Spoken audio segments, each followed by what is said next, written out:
Ang susunod na programa ay rated PG.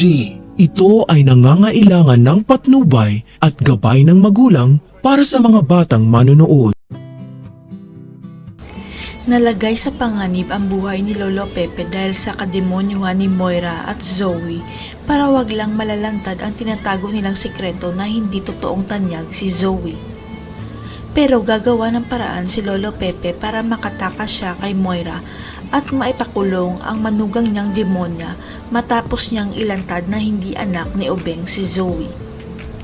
Ipapakulong rin ni Lolo Pepe si Zoe dahil kasabwat rin pala siya ni Moira at niloloko lang siya dahil nagpapanggap lang pala ito na hindi niya alam ang tungkol sa DNA test. Sa kabutihang palad, mabait ang pulis na nakabantay kay Lolo Pepe kaya inoferan niya ito ng 10 milyon kapalit ang kalayaan niya at pumayag naman ang pulis. Wala namang kamalay-malay si Moira na sinusundan na pala siya ni RJ at Giselle dahil malakas ang paniniwala nila na si Moira ang nagkidnap sa kanilang papa.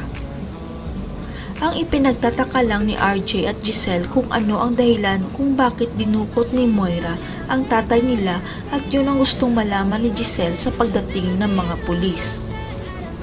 Humingi kasi ng tulong si Regan sa mga pulis para makipag-coordinate kay Giselle kaya pinasunod ni Giselle ang mga pulis sa pupuntahang lokasyon ni Moira. Pigil hininga naman si Lolo Pepe sa pagpapatakas sa kanya ng pulis. Sa kasamaang palad dumating si Balahadja at nalaman niyang pinatakas ng tauhan niya si Lolo Pepe. Hindi na makalakad ng maayos si Lolo Pepe dahil sa edad niya kaya maaabutan siya ni Balahadja at binabantaan na babarilin para manahimik na habang buhay.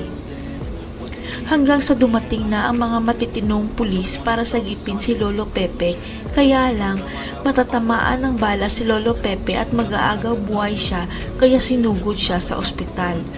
Kinakailangang masalina ng dugo si Lolo Pepe dahil maraming dugo ang nawala sa kanya dahil sa tama ng baril kaya ito na ang chance ni Doc Lindon para ibunyag ang katotohanan.